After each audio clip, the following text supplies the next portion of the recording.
Durga jewellers లో gratitude sale flat 50% of on value added offer అన్ని branches కి వర్తిస్తుంది. డీటెన్ రాజు అనగానే ఫుల్ సెలబ్రిటీ హోదా. అప్పుడే వచ్చావు, విన్ అయ్యావు, జనాలందరి మీద మీద పడి ఇలా చేసావు. ఇప్పుడు జనాలు అంటే ఏం చేంజెస్ చూసావు జనాల్లో యాస్టీజ్ అలాగే ఉంది. మన చుట్టూ తిరిగే చూసా ఫేమ్ ఉన్నప్పుడు ఒకలాగా, లేనప్పుడు ఒకలాగా బిహేవ్ చేసేవాడిని. డబ్బు ఉంటేనే ఏదైనా అవుతుంది. నీ అనుకున్న వాళ్ళే నీతో లేరు. నీకు కార్డు లేదా? లేదన్న కాదు. అక్కడ యూనియన్ పర్సన్ ఒకళ్ళు మనల్ని మోసం చేశారు. 5 లక్షలు తీసుకున్నారు. ఏమన్నా నడుస్తుందా? కార్డు ఇవ్వకూడదని ఇవ్వట్లేదు. మనం అంటే పన్నోళ్ళు కొంతమంది ఉన్నారు.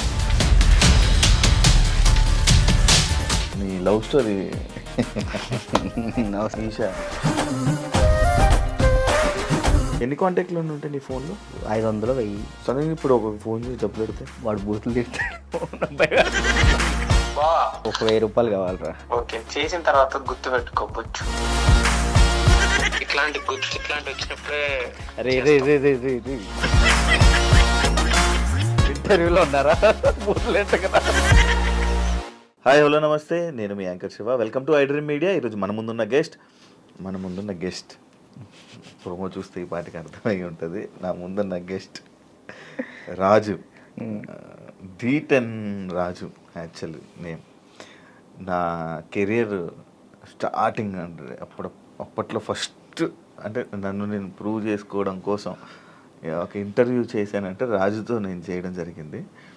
దాని తర్వాత మధ్యలో మళ్ళీ ఒక ఇంటర్వ్యూ చేశాను. మళ్ళీ ఇప్పుడు ఇంకొక ఇంటర్వ్యూతో కనిపించట్లేదు. ఏమైంది రాజు, ఏం జరుగుతుంది, రాజు లైఫ్ ఎలా ఉంది అంటే మనం స్టార్టింగ్ మన ఇంటర్వ్యూ మనోడితో చేసాం కాబట్టి గుర్తొస్తుంటుంది కదా. అప్పుడప్పుడు ఎవరైనా అడుగుతుంటారు, నీ ఫస్ట్ ఇంటర్వ్యూ ఎవరితో ఉండరా అంటే పలానా డీటెయిల్ రాస్తూ నా కెరీర్ ఎలా స్టార్ట్ అయ్యింది, యాంకరింగ్ అది ఇది అని చెప్పుకుంటున్నప్పుడు అది గుర్తొస్తుంది కదా. సడన్గా రాజు ఏం చేస్తున్నాడు ఏంటంటే ఏమైంది ఏంటి లైఫ్ గురించి తెలుసుకుందామని ఇంటర్వ్యూకి పిలవడం జరిగింది.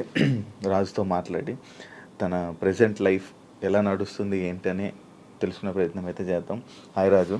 ఆయన నమస్కారం. నమస్తే. ఇలాగే కదా ఇప్పుడు మనం ఫస్ట్ స్టార్టింగ్ గుర్తుందండి కదా? గుర్తుందండి. ఫుల్ యంగ్ ఎనర్జీకి సన్నంగా. మీరు కూడా సన్నగానే నేను సన్నంగా ఉండేవాడిని.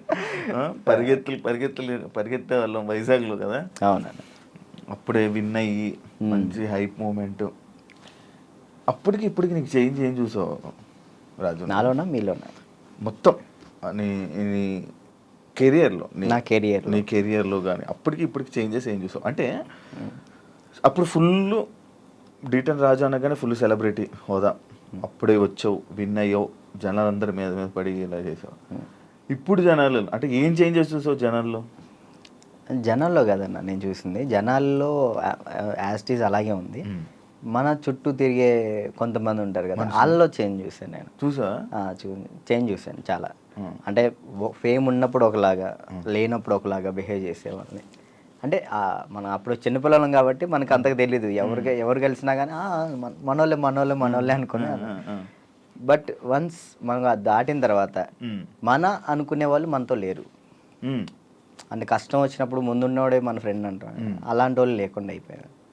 సో అది తెలుసుకున్నా, ఓకే ఏదైనా కానీ మనం స్టాండర్డ్గా ఉన్నప్పుడే గట్టిగా నిలబడాలి. డబ్బు ఉంటేనే ఏదైనా అవుతుంది. డబ్బు లేకపోతే మనిషిని కాదు కదా, ఎవరిని లెక్క చేయరని అర్థమైంది నాకు.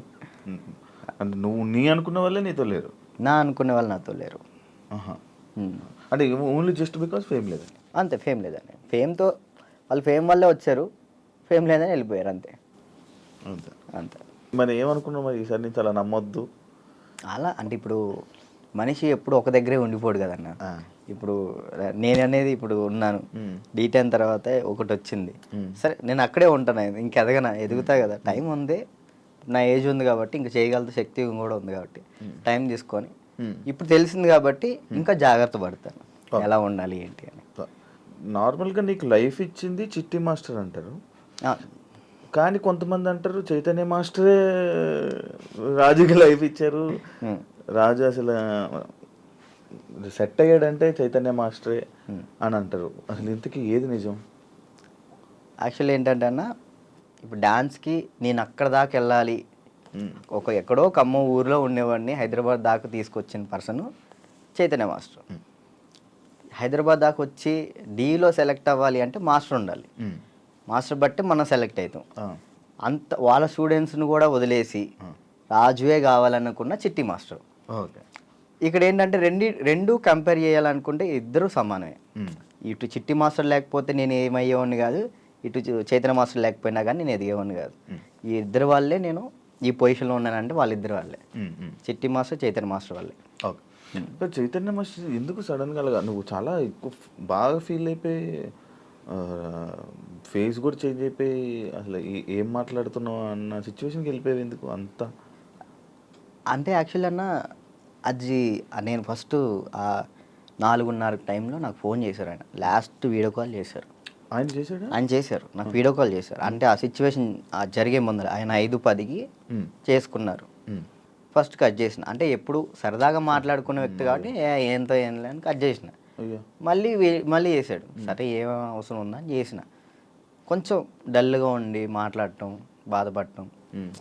ఏమైంది మీకు, ఎందుకు అట్లా బాధపడుకుంటారు, రండి మన దగ్గర రండి, అందరం కలిసి ఉందాం, ఎంజాయ్ చేద్దాం అని చెప్పి నేను మాస్టర్ చెప్పిన.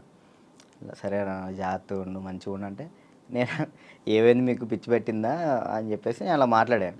సరే ఈ లోపల ఫోన్ కట్ చేసి ఆనానికి వెళ్ళి వచ్చే లోపల ఫోను ఇట్లా మాస్టర్ ఇట్లా చేసుకోండి. నాకు ఫ్రాంక్ చేయడానికైనా కొంచెం బుద్ధి ఉండాలిరా అని నేను అందరిని తిడుతున్నా. నాకు అసలు అర్థం కావట్లే. 2-3 గంటలు వీడియో చూసేంతవరకు నాకు ఏం జరిగిందో వీడియో చూసిన తర్వాత అన్న వెళ్ళిపోయినా. నేను అక్కడికి వెళ్ళిన, అసలు అందరూ ఏడుస్తున్నారు. అసలు నా కళ్ళలోంచి నీళ్ళు రావట్లే. ఆయన పక్కనే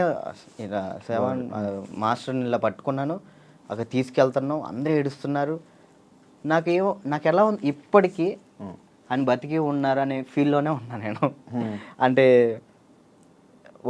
ఇప్పుడు మాస్టర్ చనిపోయారు అనే ఫీల్ అయితే నాకు లేదు. ఏదో ఎవరినో బాడీని తీసుకెళ్ళి ఆడ పెట్టిను, ఈయన ఎక్కడో బ్యాంకాక్ సింగపూర్లోనో ఎక్కడో ఉండి అట్లా ఆ విధంగా చేసి ఉంటాడు అని నేను అనుకుంటున్నా. నా దృష్టిలో అయితే అదే ఉంది. ఇప్పటికీ ఆయన చనిపోయాడంటే నేను నమ్మలేను ఇప్పటికి కూడా. ఇప్పటికీ స్టిల్ ఆ ఫీల్లో లేను నేను, ఆయన చనిపోయిన ఫీల్లో లేను. ఓకే. ఒక దగ్గర ఇప్పుడు ఎక్కడో యాక్సిడెంట్ అయింది, మనం ఎవరు ఫోన్ చేస్తాం మనం? ఇంట్లో వాళ్ళు. నాకు మా ఇంట్లో వాళ్ళ నెంబర్ తెలీదు.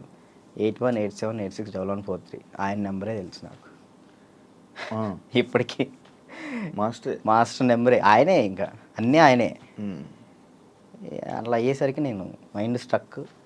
1 year అసలు ఏం పని చేయలేకపోయినా, అసలు ఏం చేయలే. 1 year పాటు ఖాళీగా ఉన్నా. డ్యాన్స్లోని ఆయన అంటే డి అయిపోయిన తర్వాత కూడా నీకు మంచి నిలబడిన వ్యక్తి ఆయనే ఇండస్ట్రీలోని. ఆయన ఉన్నప్పుడు నా దగ్గరకు వచ్చేవాళ్ళు కూడా ఎవరు లేరు. అంటే ఏదైనా ఆయనే చూసుకుంటాడు. నా దాకా ఏ ప్రాబ్లం రానికుండా చూసుకునేవాడు. ఆయన వెళ్ళిపోయిన తర్వాత ప్రతి ఒక్కరికి మనం చునకలు అయిపోయాం. అయ్యో. అంటే మాస్టర్ మెయిన్ ఉండేవాడు. ఎవరైనా మనం తక్కువ చేసినా కానీ వెంటనే ఏంద్రా నువ్వు అని చెప్పేసి ముందు ఉండేవాళ్ళు. ఇప్పుడు ఆయనే లేదు కదా, ఇక నోరు లెగుస్తున్నాయి అంతే. నోరు లెగుస్తున్నాయి అంతే. ఇక ఆల్మోస్ట్ ఇక అంతే. మరి అవి ఎప్పుడు మోయిస్తావు? కొంచెం అన్న టైం, ఒక పాయింట్ కోసం వెయిట్ చేస్తున్నా అంతే. అది కొరియోగ్రాఫర్ కానీ లైక్ యాక్టింగ్ అయినా కానీ రెండిట్లో ఒకటి మాత్రం పక్కా. నీకు కార్డు లేదా? లేదన్న, కార్డు ఇవ్వలేదు. కార్డు ఇవ్వలేదు. నువ్వు ఇప్పుడు మామూలుగా డాన్సర్ కార్డు అప్లై చేస్తావా, కొరియోగ్రాఫర్ కార్డు అప్లై చేస్తావా? ఫస్ట్ నేను డీటెయిన్ అయిపోయిన వెంటనే డాన్సర్ కార్డు అప్లై చేశాను. వచ్చిందా? నేను డబ్బులు కూడా ఇచ్చాను, రాలేదు. అక్కడ యూనియన్ పర్సన్ ఒకళ్ళు మనల్ని మోసం చేశారు. 5 లక్షలు తీసుకున్నారు. ఎవరో కూడా తెలియదు. డబ్బులు అయితే మోసపోయాను. సో యూనియన్ వాళ్ళు కంప్లైంట్ పెట్టమన్నారు. కంప్లైంట్ అయితే ఇప్పుడు రీసెంట్గానే కంప్లైంట్ పెట్టాను. ఇప్పుడు కొరియోగ్రాఫర్ కార్డు అడుగుతున్నా. అంటే రీసెంట్గా నేను డాన్స్ ఐకాన్ కొరియోగ్రాఫర్ పోయాను, అది విన్నాను. దానివల్ల కొరియోగ్రాఫర్ కార్డు అడుగుతున్నా. టైం పట్టిద్ది రాజు అంటే, మీరు డాన్సర్ కూడా చేయలే కదా అని అంటున్నారు. సో ఇక అందుకే నేను ఏం చేయాలా ఆలోచిస్తాను. సరే, ఎందుకు ఏమైనా ఇబ్బంది ఉందా వాళ్ళ దాంట్లో? ఏమైనా నడుస్తుందా? కార్డు ఇవ్వకూడదని ఇవ్వట్లేదు, లేకపోతే అది తెలియదు అన్న నాకు. అనిపిస్తుందా ఇప్పుడు నీకు? అంటే మధ్యలో నాకు కొన్ని తెలిసింది ఏంటంటే, ఎవరో సమ్ పర్సన్స్ మనం అంటే పన్నోళ్ళు కొంతమంది ఉన్నారు, వాళ్ళు ఆపుతున్నారేమో అని నా ఉద్దేశం. డాన్సర్స్లోనే డాన్సర్కే శత్రువులు అంటారు కదా, లైక్ వాళ్ళు ఎవరో కూడా తెలియదు నాకు. నాకు గొడవలు పెట్టుకోవటం ఇలాంటివి అసలు ఇష్టం లేదు. అయినా ఎందుకు మనం అంటే పడట్లేదో అర్థం, నేను ఏం తప్పు చేశానో తెలియదు అక్కడ. కానీ అవతలకు మనం అసలు మనం వాళ్ళకి ఏం చేయలే, కానీ తప్పుగా ఎందుకు అనుకుంటున్నారో అది తెలియట్లేదు నాకు. ఫేడ్ అవుట్ ఎందుకు అయిపోయావు నువ్వు? ఏం చేయాలో అర్థం కావట్లేదు అన్న నాకు. అంటే ఇప్పుడు మళ్ళీ డీ చేయాలంటే వచ్చిన ప్లేస్లోకి మనం వెళ్తున్నట్టు ఉంటుంది, వెళ్తే ఒక స్టెప్ పైకి వెళ్ళినట్టు ఉండాలి కదా. కొరియోగ్రఫీ చేయొచ్చు కదా. అదే కొరియోగ్రాఫర్ కార్డు లేకుండా మనం సినిమాలో చేస్తే ప్రాబ్లం అవుతుంది. అంటే డీలో కొరియోగ్రఫీ చేయలేమా? నీకు అవకాశం రావట్లేదా? డీలో అంటే ఇప్పుడు ఆల్రెడీ మనం డీలో విన్ అయ్యాం కాబట్టి మళ్ళీ డీ చేస్తే డీ కంటే కొరియోగ్రాఫింగ్ ఒక సినిమాలో లేకంటే ఏదైనా వెబ్ సిరీస్లో దీనిలో చేయాలని నా ఉద్దేశం. అంటే డీలోనే కొరియోగ్రఫీ చేస్తూ అలా సినిమాలకి అలా చేయకూడదా? అలా ఒక దాని మీద కాన్సన్ట్రేట్ పెడితే అది బాగా చేయాలని ఆలోచిస్తాను. ఇప్పుడు డీ మీద కాన్సన్ట్రేట్ చేసాం అనుకున్నా, ఖచ్చితంగా 1 year పాటు మనం దాని మీదే కాన్సన్ట్రేట్ చేసి ఒకటి మనం చేసినామంటే అది విన్ అవ్వాలి. 2 పడవల మీద మనం కాలేయకూడదు, ఒక దాని మీదే ఫుల్ కాన్సన్ట్రేట్ పెట్టుకొని చేయాలి. ఇక్కడ ఏమైంది, ఇప్పుడు మళ్ళీ నేను డీ కొరియోగ్రాఫింగ్ వెళ్ళిపోతాను, ఆ టైంకి కార్డు వస్తే సినిమా ఆగిపోతుంది.